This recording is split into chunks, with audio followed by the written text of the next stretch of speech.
Hello students. So here again I am taking a next lecturing class, this lecturing class on carbohydrates part 2. In this I will discuss on a simple cyclic structure of glucose and fructose, epimers and epimerization, osazone formation and its mechanism, interconversion of fructose and glucose. In part 1 of carbohydrates, we have studied about what are carbohydrates, how they are being classified, classification that is based on hydrolysis, monosaccharides, oligosaccharides and polysaccharides. Then monosaccharides and disaccharides, further they have been classified as sugars and non-sugars. Then reducing sugars and non-reducing sugars. These all important factors we have studied in part 1. In this session, you may supposed to learn all these things: cyclic structure of glucose fructose, epimers, epimerization, osazone formation and its mechanism, interconversion of fructose and glucose. These are some important set of the properties of the carbohydrates. So before discussion towards epimers, epimerization, we shall go for a brief idea about cyclic structure of the glucose and fructose. Glucose and fructose, they exist in hemiacetal structure in their aqueous solution. You see the structure of the glucose. It is called open chain structure of the glucose. It is consisting of 4 asymmetric centers. This is an aldehyde group. Here you will find H and OH configuration from 2nd to 5th carbon. These are all asymmetric centers. In the aqueous solution, glucose exists in 2 anomeric forms, that is in hemiacetal form. This type of structures are called hemiacetal structures. The aldehyde group, you know the reaction between alcohols and carbonyl group, how they are going to form acetals. In the same fashion, here this aldehyde group interact with a alcoholic hydroxyl functional group of highest numbering asymmetric carbon atom. It means this hydrogen atom is transferring to carbonyl oxygen, where it is converted into OH group. Carbonyl carbon is a planar because it is sp2 hybridized. As soon as a new set of functional group is going to created, OH group, by transferring of this hydrogen through the hemiacetal structure formation, this will create a new asymmetric centers. In this asymmetric center, you will find 2 set of orientation. OH is on the left side, OH is on the right side. So this is called alpha D plus glucose. It is called beta D plus glucose, where OH is on the left side. These hemiacetal structures often represented by Fischer projections. These are Fischer projections. Later they have been proposed by Haworth ring structure. In this Haworth ring structure, those groups in Fischer projections hemiacetal formation, hemiacetal structures, they are present on the right side, they are presented in below the plane. Those which are on the left side, they are presented on the above the plane of the ring structure. These 2 structures will representing pyrene, 6-membered heterocyclic oxygen heterocycle.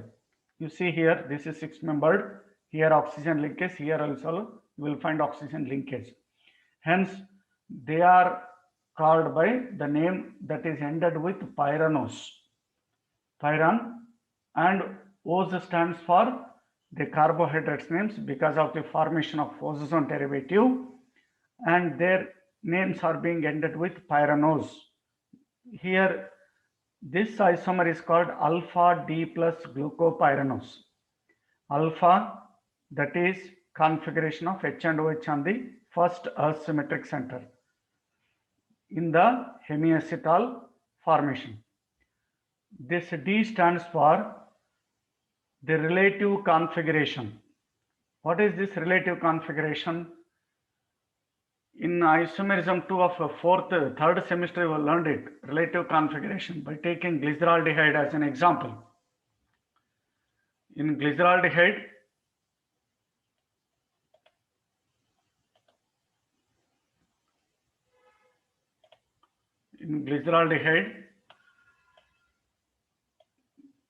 the same CHO group is going to be present, and H is on the left side, OH is on the right side, and here you will find CS2 OH. So when we compare this structure, aldehyde group, this is an aldehyde group, and H and OH on the highest numbering asymmetric carbon atom remains same. Just ignore remaining carbon atoms. It almost looks like a structure of glyceraldehyde. With reference to this one as a standard, this is a D-glyceraldehyde. Hence, it is to be given as D. The magnitude of sign which indicates optical rotation towards the plane of the polarized light. So therefore, alpha D plus glucopyranose. And here it is called beta D plus glucopyranose. Beta means the OH group on this particular carbon atom is on the left side, first asymmetric carbon. In these two structures, you will find that a new asymmetric center, which is due to formation of hemiacetal structure, where the aldehyde group which will interact with OH group of this one, highest numbering asymmetric carbon atom. So this is how the glucose exists in two anomeric forms, alpha and beta. Anomers are nothing but these are isomers. They differing in their configuration at the C1 carbon atom, that is configuration of H and OH. For instance, I have taken glucose, that's why I have told you they differing in the configuration at the C1. Okay.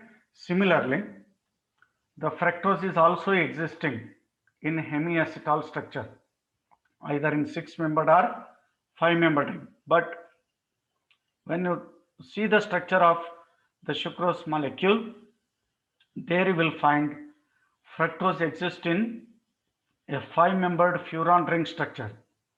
Hence, its name is ended with furanose.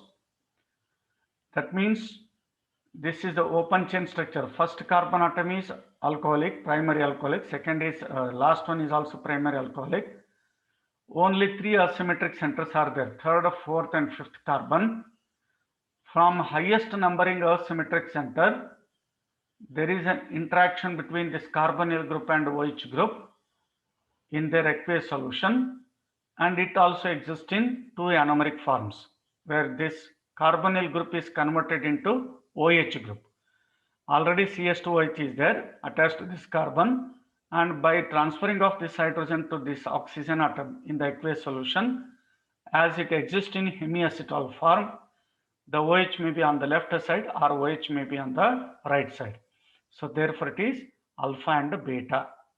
Furanose means it exists in 5-membered ring structure. When you take second to fifth carbon atom, it is forming a 5-membered ring structure, furanose form. Okay, so therefore it is called furanose. Then magnitude of sign which indicates optical rotation in anti-clockwise direction, levorotatory, whereas glucose is dextrorotatory. The D already told you in the previous slide, just like this glyceraldehyde and glucose, how they exist in the configuration in the same fashion. Here you will find the configuration of this carbon in the highest numbering asymmetric, the OH is on the right side. Hence, with relative configuration of the glyceraldehyde, we can express it as a D. So therefore, the fructose is also going to exist in the two anomeric form alpha and beta, alpha D minus fructofuranose, beta D minus fructofuranose. Why I have discussed this cyclic structure means epimers, epimerization. In this particular phenomenon, we should express about the anomeric structures. So now we shall move towards a very important property, that is epimerization, epimers and epimerization. Epimers are nothing but carbohydrates which are differing their stereochemistry at only one of the many asymmetric centers. They differing in the stereochemistry at only one of the many asymmetric centers. You can see here. You can take the fructose. You will find nearly 3 asymmetric centers, but they differing in the configuration at the first and here, the first carbon, second carbon atom, C2 configuration. Out of 3 to 4 asymmetric center, if they differing in any one of asymmetric center, they are supposed to be called epimers. So that's why carbohydrates which are differing the configuration or differing the stereochemistry at only one of the many asymmetric centers of enantiomers or diastereomers. Optical isomers may be enantiomers or the diastereoisomers. Enantiomers are nothing but these are optical isomers. They differing in the enantiomers are optical isomers. They are mirror images of each other but not superimposable. Whereas the diastereoisomers are optical isomers, they may be diastereoisomers are optical isomers. They neither superimposable nor mirror images of each other. Most of the epimers, they may be diastereoisomers, neither superimposable nor mirror images of each other. Say for example, the D-glucose, D-mannose. These are aldoses. They differing in the configuration at the C2. In D-glucose, OH is on the right side. In D-mannose, OH is on the left side. Hence, they are called C2 epimers. When you take D-glucose, D-galactose, the OH and the fourth carbon atom, this glucose is on the right side, and here the OH is on the left side. Hence, they are called C4 epimers. It means carbohydrates, they differ in their stereochemistry at any one of the many asymmetric centers. Here you will find 4 asymmetric centers. Here also you will find 4 asymmetric centers, but they differing in the C2 configuration, hence called C2 epimers. Glucose and galactose, up to third carbon atom remains same, and even fifth carbon is also same, but they differing in the configuration at fourth carbon, hence called as C4 epimers. And even you can take D-fructose, D-tagatose. They are C4 epimers, differing in the configuration here. And E-dose, talose, they differing in the third carbon atom, hence called C3 epimers. In addition to this, as you know, in the previous structure of glucose, it is existing hemiacetal structures. During formation of hemiacetal structure, a new asymmetric center has been created by taking off hydrogen in this carbonyl group. A new asymmetric center is formed. In one case, OH is on the left side, in another case, OH is on the right side. These two are stereochemically different in their configuration of H and OH at C1 carbon. Hence, the alpha D glucose, beta D glucose may be regarded as C1 epimers.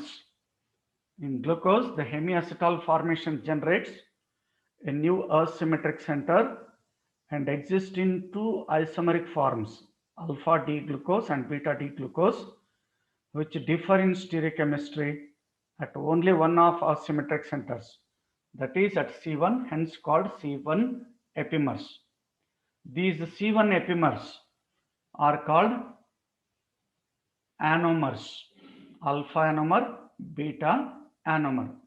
You can see the structure of fructose where you will find they differing in the configuration C2. They are called C2 epimers or they are C2 anomers. Okay, so remaining type of structures may not be taken as the anomeric derivatives because only one compound, if its isomer same glucose, that is exist in two isomeric form alpha beta differing in the configuration C1, hence this C1 carbon is called anomeric carbon and alpha and beta forms are called anomers. They are called as the anomers, but of course these two are C1 epimers. When you take D-galactose and D-mannose, they are not supposed to be considered as epimers. Epimers are nothing but carbohydrates stereochemically they differ from any one of a symmetric center. When you take the structure of D-mannose, D-galactose, they differing at C2, H and OH group. Here OH is on the left side, here OH is on the right side. When you go to fourth carbon atom, here also they differing. They differ in the configuration stereochemically in two asymmetric centers. When any carbohydrate stereochemically, if it is going to differ with another its isomer from more than one asymmetric center, need not be considered as epimers. They are not epimers. Epimers are stereoisomers or diastereoisomers. They differ in the configuration from any one of many asymmetric centers. But of course, D-mannose, D-glucose, D-glucose, D-galactose, these are epimers. These two are epimers with reference to fourth asymmetric center. These two are epimers with the C2 asymmetric, but D-mannose, D-galactose are not epimers because they differing in the configuration at C2 and C4. More than one asymmetric center is present. Then what is epimerization? The process of interconversion of the one epimer into another epimer or diastereoisomers. Interconversion of diastereoisomers is called epimerization. For example, you can take conversion of glucose and mannose. Conversion of glucose into mannose is called epimerization process. An aldose can be converted into its epimer by treating aldonic acid. Aldonic acid means an aldose. Aldose means aldehyde group. If it is converted into carboxyl group, then it is called aldonic acid.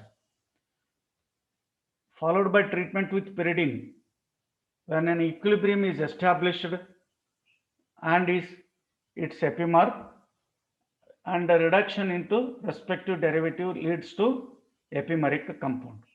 Let us see this particular epimerization process. D-glucose, when treated with bromine water, it is a very good oxidizing agent. Aldehyde group get oxidized to carboxyl group. This gluconic acid is formed. Gluconic acid is called aldonic acid. Gluconic acid, when treated with pyridine, it undergoes epimerization where this configuration changes here. So gluconic acid is converted into mannonic acid in the presence of pyridine. It exists in equilibrium and epimerization taking place. When gluconic acid or mannonic acid, for instance, you can take mannonic acid, when it is heated, it undergoes a lactone formation. It means the hydroxyl group from fourth carbon atom, this H will be taken by OH group of the carboxyl. Water molecule is eliminated on heating. Then oxygen linkage is developed. This type of structure is called a gamma lactone. It is alpha, it is beta, and it is gamma. So gamma lactone is formed. This is called a Mannose lactone. Lactones on reduction, they may give a ketonic derivative or aldehydic derivative. For instance, on reduction, this bond will be broken and it is converted into the CHO, and later it will retains its configuration as H and OH. So this is how glucose on oxidation followed by epimerization to its corresponding aldonic acid and converted into a gamma lactone reduction to give its epimeric structure or epimer mannose. Okay, epimer mannose. So this is one kind of method where you can convert the glucose into mannose or epimerization process. One more method is also there, base catalyzed epimerization. In this base catalyzed epimerization, when you look into the structure of this glucose, this alpha hydrogen, which is next to aldehyde group, a carbon is called alpha carbon, alpha proton, alpha hydrogen atom, abstract by base, en-diol structure is formed through the rearrangement. En-diol means this CHO group is converted into CHOH. It means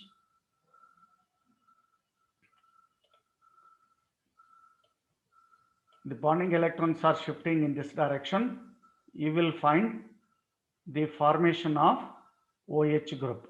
Aldehyde group is converted into enolic form. Double bond is developed. This is en alkenic bond. The two hydroxyl groups are being present here. Hence it is called en-diol. This en-diol followed by protonation deprotonation reaction, epimeric structure is developed, that is mannose is going to form. In another situation, it is converted into fructose. But of course, the conversion of glucose to mannose is called epimerization process. The detailed mechanism you can see, the OH group is abstracted by the base, OH group, proton, alpha proton is accepted by the base, then a carbanion structure is formed, it undergoes ketoenol tautomeric structure where bonding electrons are shifted in this. You are going to get en-diol structure, enolate ion it is. These two structures are called enolate ion. Because of the planarity, OH group may be either left side on the left side or right side. So you will find two set of enolate ions. On protonation, you may going to get en-diol compounds, en-diol structures. They are differing in the configuration. Here OH groups are on the same side, Z configuration across the double bond. Here OH groups are in the opposite direction, it is called E configuration.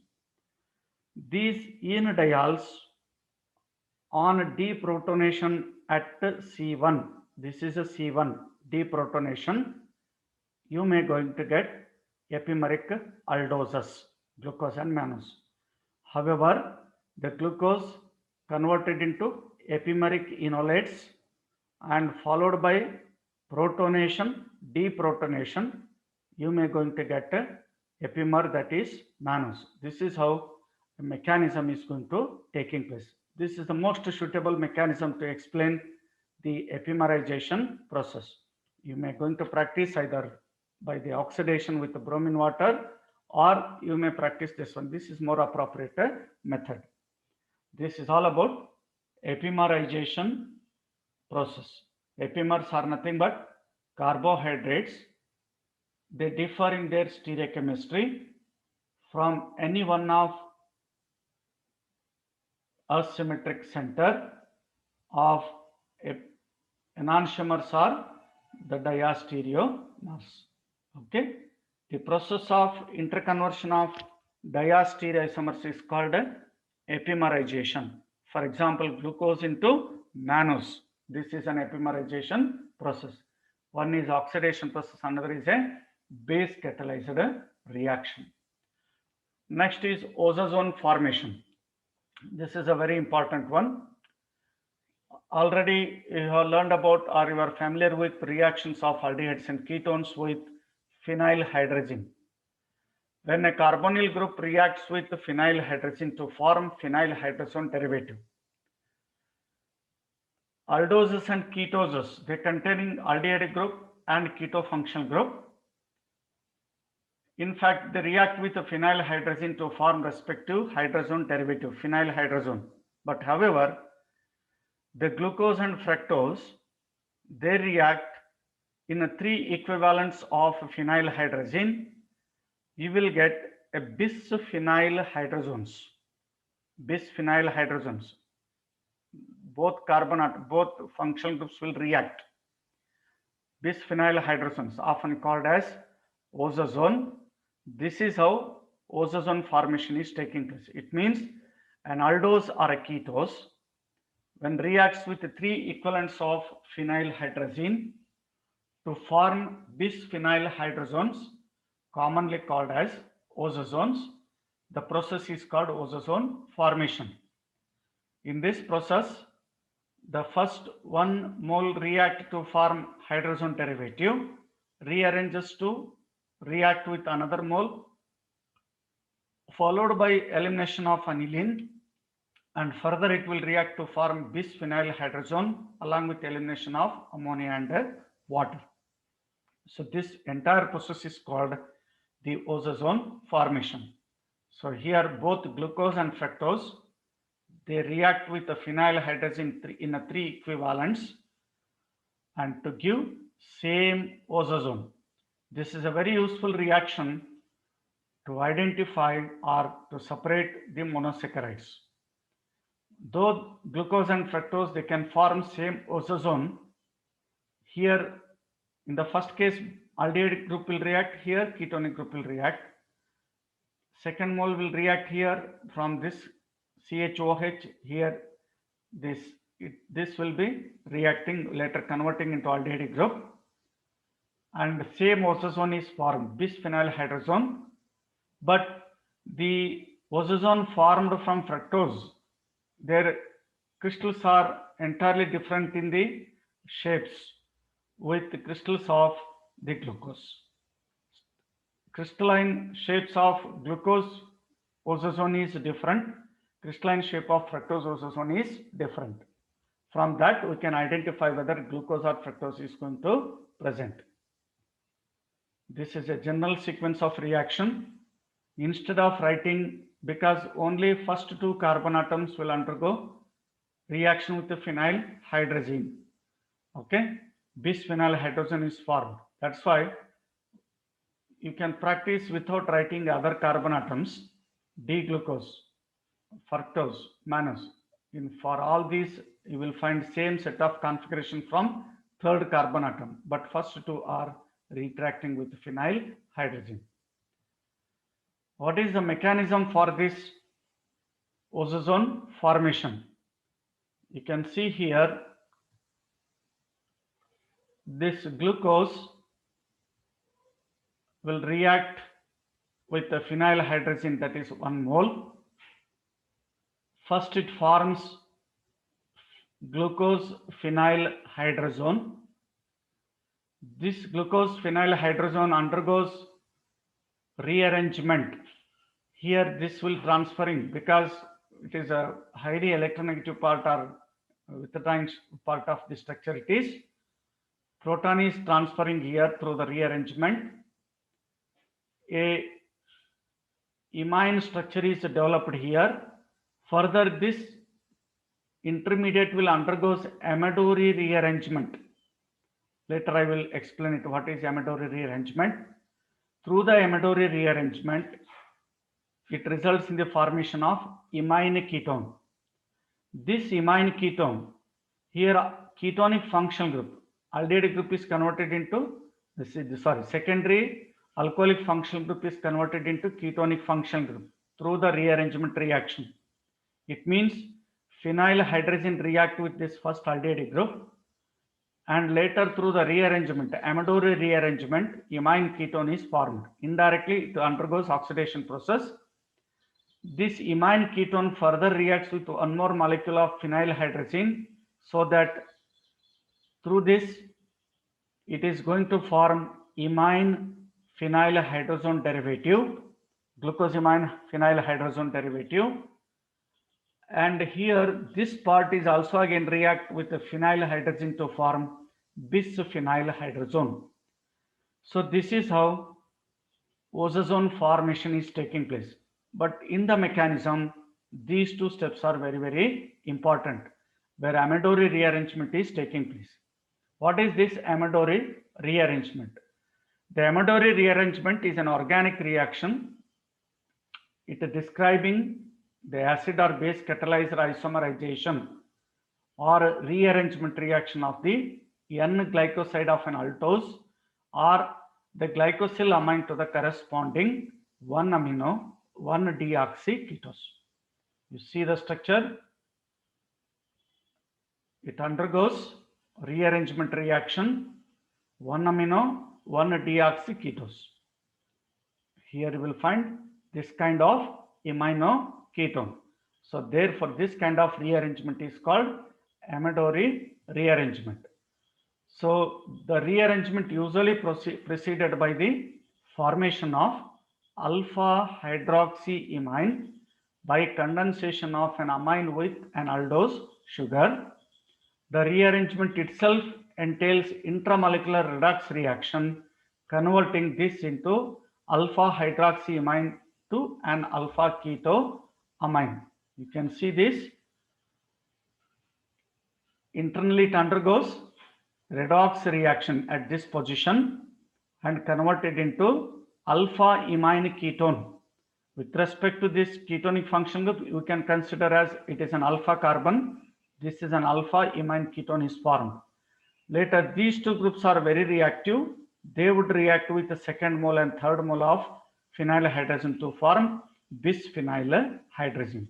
So this is how the reaction is going to taking place. That's why in the mechanism formation, the first equivalent of phenyl hydrogen forms a phenyl hydrazone, were converted into respective hydrazone derivative.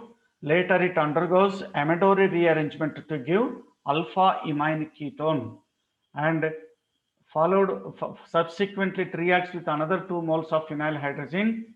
Imine ketone is formed, later converted into a corresponding ozazone accompanied by the elimination of ammonia. Whatever you have seen in this particular conversion, this is all explaining about the particular reaction. Okay, so this is all about ozazone formation with respect to glucose.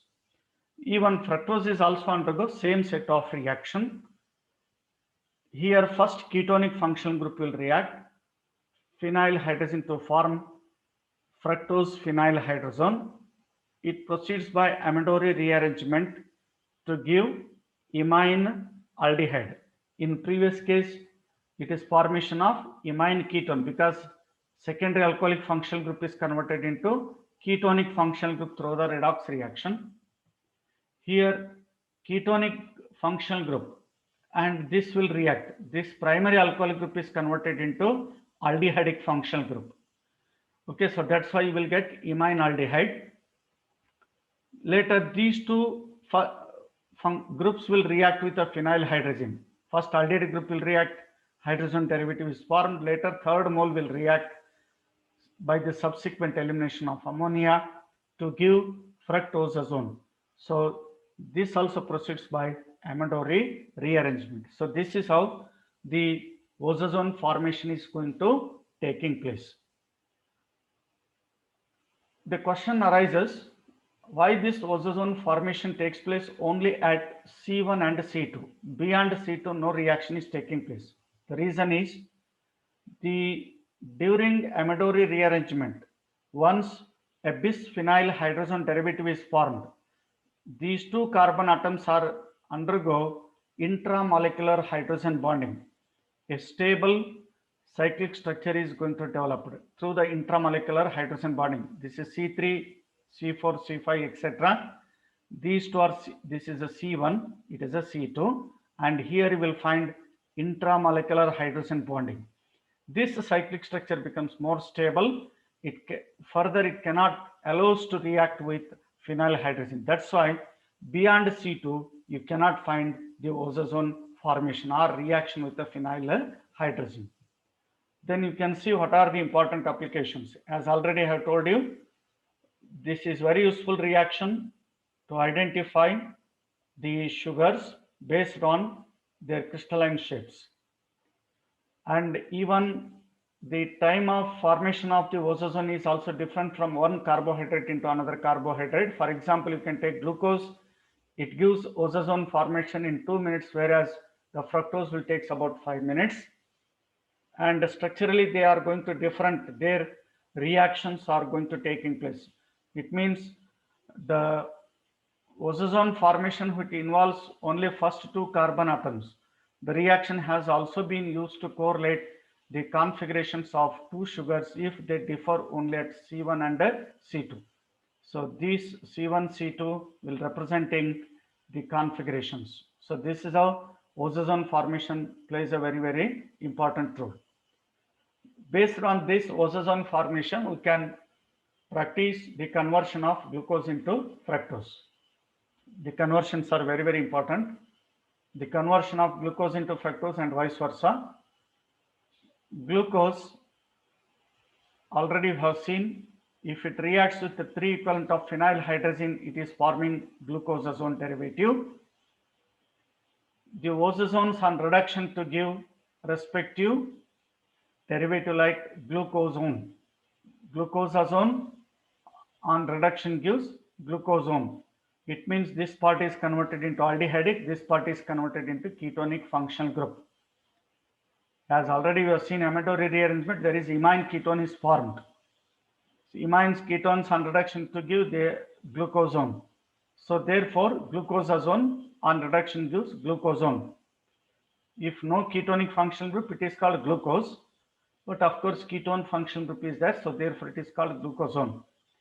This glucosone on reduction with zinc and acetic acid, this CHO group is more reactive to undergo reduction to form primary alcoholic functional group. So this is the fructose. Okay, so this is how glucose on ozone formation followed by reduction. Glucosone is formed, this on further reduction to give fructose. This is how glucose can be easily converted into fructose through the ozone formation. Fructose can also be converted into glucose. Glucose is consisting of CHO, CHOH, and this is the configuration. In fructose, you will find the first carbon atom is primary alcoholic functional group, second is ketonic functional group. Our aim is to convert this ketonic functional group into alcoholic. So therefore, ketones on reduction give secondary alcohols. That's why this ketone is a planar carbon. So on reduction, it results in the secondary alcoholic with a new asymmetric center. So therefore, epimeric alcohols are being formed. Glucitol, mannitol. They differing the configuration at this C2. Glucitol, mannitol. Fructose on reduction gives the epimeric alcohols, glucitol and mannitol. If you take a glucitol, this glucitol on oxidation, primary alcoholic functional group, this will undergoes oxidation to form carboxyl group. It undergoes oxidation to form a carboxyl group. In fact, this may also undergo carboxyl the oxidation, but under the mild oxidation process, it may be converted into carboxyl group. And it is converted into gamma lactone, as already we have seen in case of epimerization process. Gamma lactones on reduction give respective aldehydes. So this is how fructose can be converted into glucose. And even if you take a mannitol, because it is an epimeric structure of this glucitol or glucose, you can convert into mannose here. The mannitol on oxidation converted into respective carboxylic acid, how the mannose is going to form. So this is how fructose can be converted into the glucose or mannose. So this is all application towards the oxazone formation and interconversion of glucose and fructose and vice versa. Okay, so this is all about what we have learned in this particular session of lecturing, that is the cyclic structure of glucose fructose, then epimers, epimerization process, oxazone formation, and the interconversion of glucose fructose and fructose to the glucose vice versa.